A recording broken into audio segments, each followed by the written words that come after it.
Hello my dear students, welcome to all of you in your online classes. Myself Himanshu Misra. Students, हम जैसा कि chapter 2 पढ़ रहे हैं फिजिक्स का laws of motion, force and laws of motion के बारे में पढ़ रहे हैं और इसमें हम लोगों ने लगभग सारी थ्योरी डिस्कस की है। एक और इसमें बचा है कंजर्वेशन ऑफ मोमेंटम, हम उसे अगली वीडियो में करेंगे। आज हम लोग कुछ न्यूमेरिकल करते हैं। पहले मोमेंटम और फोर्स पर आधारित है, फिर हम जब पढ़ लेंगे कंजर्वेशन ऑफ मोमेंटम फिर हम उस पर कुछ आधारित न्यूमेरिकल करेंगे। तो जो आज का टॉपिक है वो न्यूमेरिकल है। कुछ इंपॉर्टेंट न्यूमेरिकल मैं आपको यहाँ पर कराऊंगा जो आपके एग्जाम के पॉइंट ऑफ व्यू से जरूरी है। ठीक है, तो चलिए स्क्रीन पर देखिए क्वेश्चन आया है कि calculate the momentum of a toy, calculate the momentum of a toy car of 200 grams moving with a speed of 5 metre per second. यानी हमारा एक कार है जो 5 मीटर पर सेकेंड की स्पीड से क्या कर रहा है, मूव कर रहा है। उसका वेट कितना है, 200 ग्राम्स। तो हमें क्या निकालना है, हमें निकालना है मोमेंटम। तो क्या क्या गिवन है बेटे, पहले गिवन लिखा जाना चाहिए। गिवन क्वांटिटीज क्या क्या है हमारे पास, हमें दिया है मास कितना दिया है, 200 ग्राम्स बेटे। तो हमें पहले इसको किस में कन्वर्ट करना होगा, केजी में कन्वर्ट करना होगा। तो एक वैल्यू याद रखिएगा भाई, 1 kg is equal to 1000 grams. ठीक है, तो हम उसका यूज कर लेंगे। इसको हम क्या कर लेंगे, मास को चेंज कर लेंगे किसमें, केजी में। उसके लिए हम लोग क्या कर देंगे, 1000 से डिवाइड कर देंगे। तो 1000 से डिवाइड करने पे क्या होगा, 2 0 कैंसिल हो जाएंगे। तो क्या बचेगा, 20 नहीं, ऊपर तो आपका 2 बचेगा, नीचे 10। इसे आप 0.2 लिख सकते हैं केजी। ठीक है, तो मास आपका इतना है। अच्छा, वेलोसिटी कितना दिया है बेटे, स्पीड दिया है हमें 5 मीटर पर सेकेंड। ठीक है, तो मोमेंटम पूछ रहा है, निकालने को क्या पूछ रहा है, मोमेंटम। चलिए, मोमेंटम का फॉर्मूला क्या है, याद करिए, mass into velocity. Mass into velocity होता है कि नहीं। अच्छा ठीक है, हमारे पास दोनों वैल्यू है, मास भी है और वेलोसिटी की भी वैल्यू है, रख दिया जाए बेटे। तो ये 0.2 है इसका मास की वैल्यू और वेलोसिटी की वैल्यू है 5। मल्टीप्लाई कर दें तो 0.2 में 5 का मल्टीप्लाई करेंगे तो 1 आएगा। इसको आप मल्टीप्लाई कर सकते हैं क्योंकि आपको क्लास कितने डेसिमल का मल्टीप्लाई 4th क्लास से सिखाया जाता है ना, केजी मीटर पर सेकेंड। ये इसका आंसर।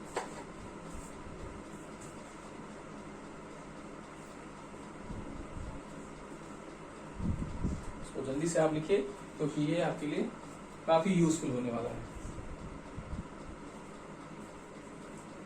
ठीक है, चलिए, आई थिंक आपने कर लिया होगा।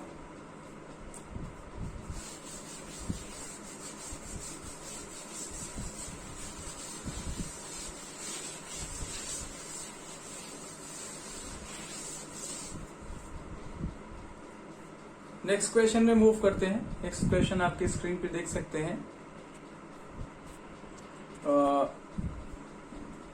इस मोमेंटम से रिलेटेड क्वेश्चन है कि what is the change in momentum of a car weighing 1500 kgs।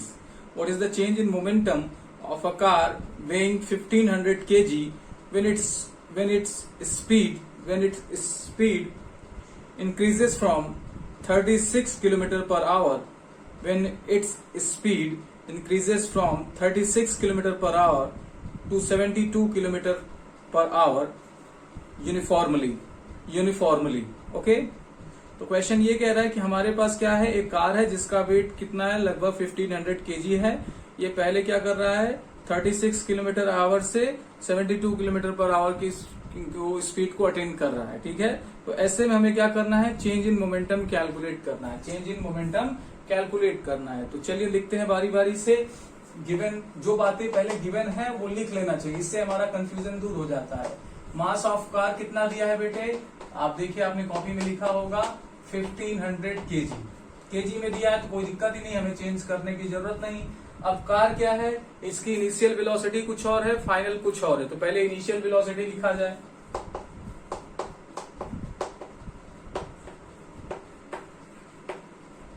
या स्पीड लिखा है तो स्पीड ही लिख लीजिए, तो कंफ्यूजन मत रखिए। इनिशियल स्पीड कितना है इसकी 36 किलोमीटर पर आवर।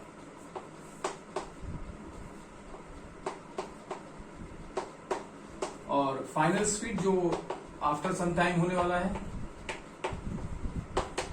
वो है आपका कितना, 72 किलोमीटर पर आवर। हमें जो निकालना है, हमें निकालना है delta p. We have to calculate the change in momentum particular for this case. हमें निकालना है कि बॉडी का मोमेंटम कितना चेंज हुआ, ठीक है। तो ये मास है, ये u1 मतलब पहली वेलोसिटी, ये दूसरी वेलोसिटी। अब हमें क्या करना है, यहाँ पर चेंज इन मोमेंटम कैलकुलेट करना है। तो चेंज इन मोमेंटम कैसे कैलकुलेट करेंगे, करके भी बताया था, आज फिर से बता रहा हूं कि delta p is equal to होता है P2 माइनस P1। P2 मतलब फाइनल मोमेंटम, P1 मतलब इनिशियल मोमेंटम। भाई मोमेंटम का क्या फॉर्मूला होता है, मोमेंटम का फॉर्मूला होता है मास इंटू वेलोसिटी, होता है ना, मास इंटू वेलोसिटी। तो अगर इनिशियल मोमेंटम की बात करें तो इनिशियल वेलोसिटी ले लीजिए V1, और बात करें फाइनल की तो V2 ले लीजिए। अब भाई बॉडी का मास तो चेंज नहीं हो रहा है क्योंकि सेम दिया है, तो आप क्या कर लीजिए, इसे आप mv2 माइनस mv1 कर लीजिए। बस क्या करना है बेटे, वैल्यू रख दीजिए। अब देखिए वैल्यू रखेंगे तो आपको यहाँ भी 1500, यहाँ भी 1500 रखना पड़ेगा। कैलकुलेशन से बचने के लिए हम लोग क्या कर ले रहे हैं, यहाँ पर m कॉमन ले रहे हैं, मतलब थोड़ा सा कम रास्ता करना पड़ेगा। ये v2 माइनस v1 कर दीजिए, भाई m कॉमन ले लिया। ओके बेटे, ठीक है सर, समझ में आ गया। m कितना है आपका 1500 रख दिया। v2 कितना है, फाइनल वेलोसिटी की फाइनल स्पीड कितना है 72, इनिशियल क्या है 36, है ना, ये आ गया। चलिए आगे अब इसको क्या कर दें, मल्टीप्लाई कर दें। मल्टीप्लाई करें, देखिए क्या आता है भाई, 2 जीरो तो पहले आ जाएंगे। आप कैसे करते हो, ये आप सिंपल मल्टीप्लीकेशन मैं जल्दी से कर दे रहा हूँ। 15 6 90 9 हो जाएगा, 15 3 45, और 45 में 9 ऐड कर देंगे तो 54 आ जाएगा। हाँ ठीक है। तो अब याद रखिएगा कि यहाँ पे जो हमने वैल्यू रखी है वो किलोमीटर पर आवर में रखी है, इसमें रखी है किलोमीटर पर आवर। तो इसका क्या होगा value, KG kilometre per hour. अगर आपको कहीं देखने में आता है कि नहीं अरे मीटर पर सेकेंड में है, तो आप क्या करें, इसको आप यहाँ पे ही 36 और 72 को क्या कर लीजिए, किलोमीटर पर आवर में चेंज कर लीजिए, सॉरी मीटर पर सेकंड में चेंज कर लीजिए। कैसे करना है मैंने आपको बताया है कि 18/5 से कब मल्टीप्लाई करना है, 5/18 से मल्टीप्लाई कब करना है। बहुत अच्छे से, बहुत सीरियसली हमने जब चैप्टर 1 पढ़ रहे थे तभी आपको बताया, उस पर न्यूमेरिकल भी कराया। तो ये आपकी अब जिम्मेदारी है कि अगर ऐसा चेंज आता है करने को तो आप करिए। चलिए इसको लिख लीजिए जल्दी से।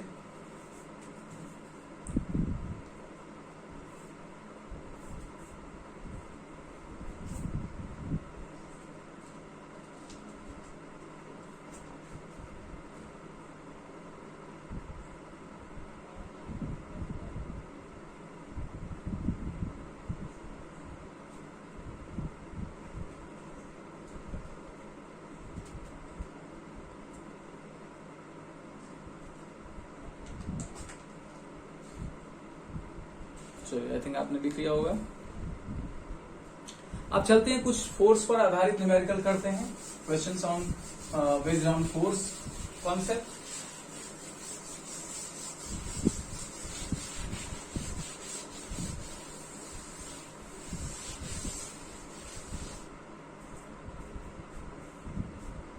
ठीक है, चलिए अब जो क्वेश्चन है फोर्स पर पहले छोटे छोटे क्वेश्चन करते हैं, फिर टफ क्वेश्चन करेंगे। व्हाट फोर्स, क्वेश्चन देखिए, what force would be needed to produce an acceleration of 4 metre per second square in a ball of mass 6 kg, ठीक है 6 kg।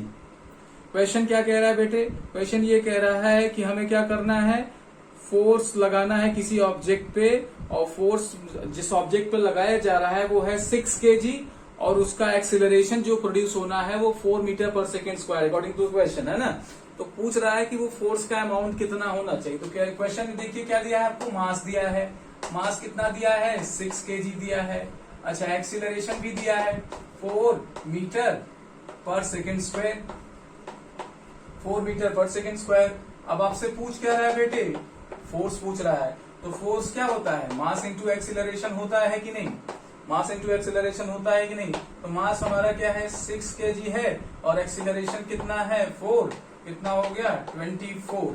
अच्छा बताइए फोर्स का क्या यूनिट होता है, आपको याद होना चाहिए, बताया है न्यूटन। तो ये क्या आ गया वैल्यू, जैसे भाई आपका लेंथ का मीटर है ऐसे ही।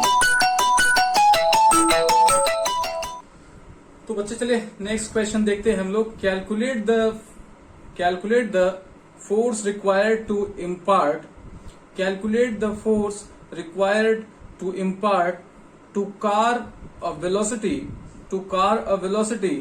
of 30 meter per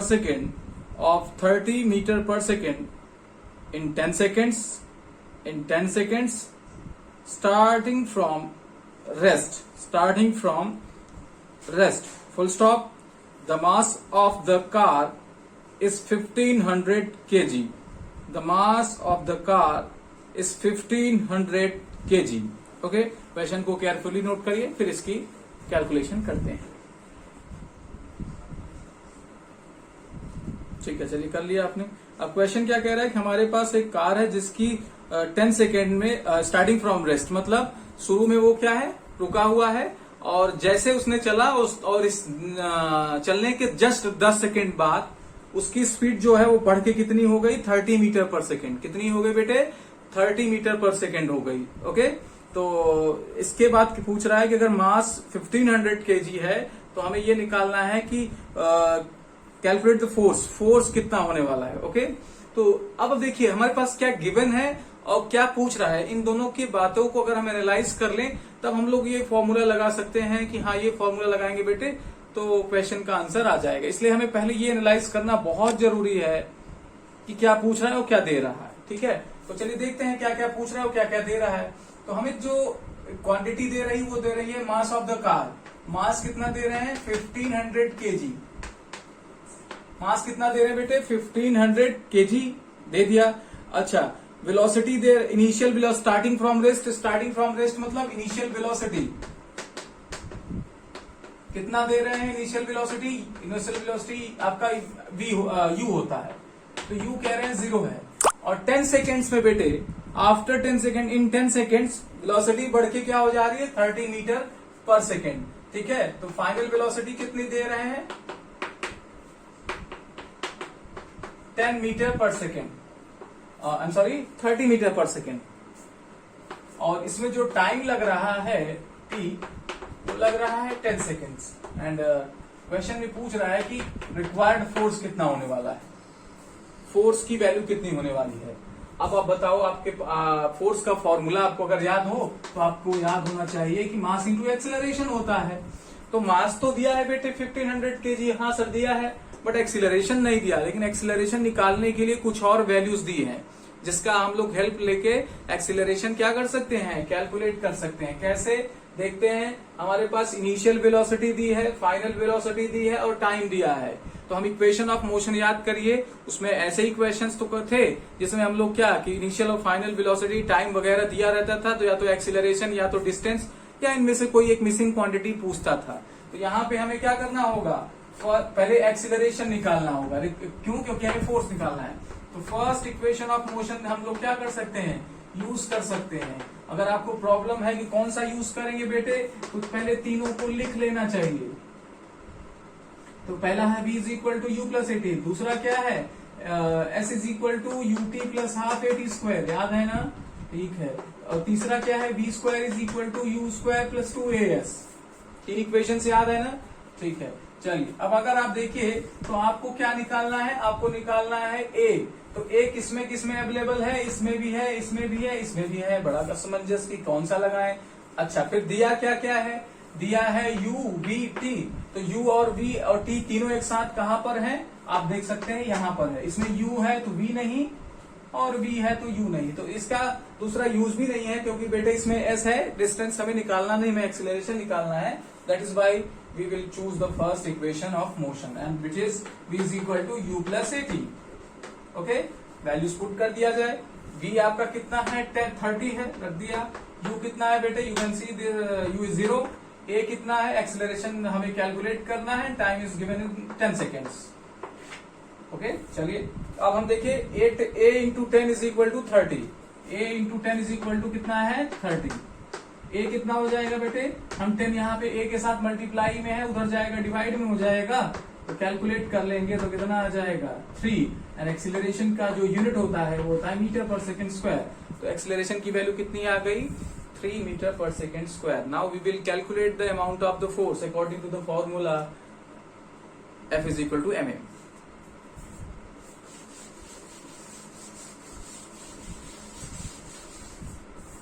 ओके बच्चे, नाउ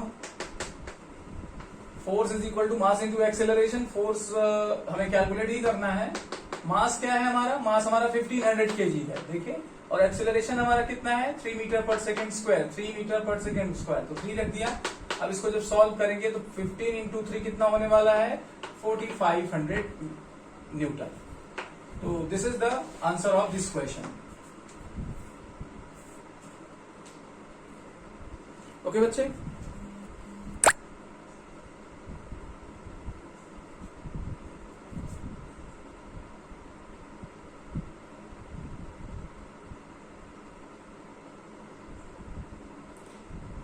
ठीक है बच्चे. तो आज के इस वीडियो में इतना ही. जब हम नेक्स्ट वीडियो में मिलेंगे तो और न्यूमेरिकल्स करेंगे, और आप भी अपने से न्यूमेरिकल करिए. जो ना आए आप मेरे से पूछिए, मुझे आप व्हाट्सएप पे मेरे क्वेश्चन भेज दीजिए और आपका सोल्यूशन उसी दिन आपको मिल जाएगा. ठीक है, तो न्यूमेरिकल्स लगाते रहिए. जब तक आप न्यूमेरिकल फिजिक्स में नहीं करेंगे तब तक आपको दिक्कत आने वाली है.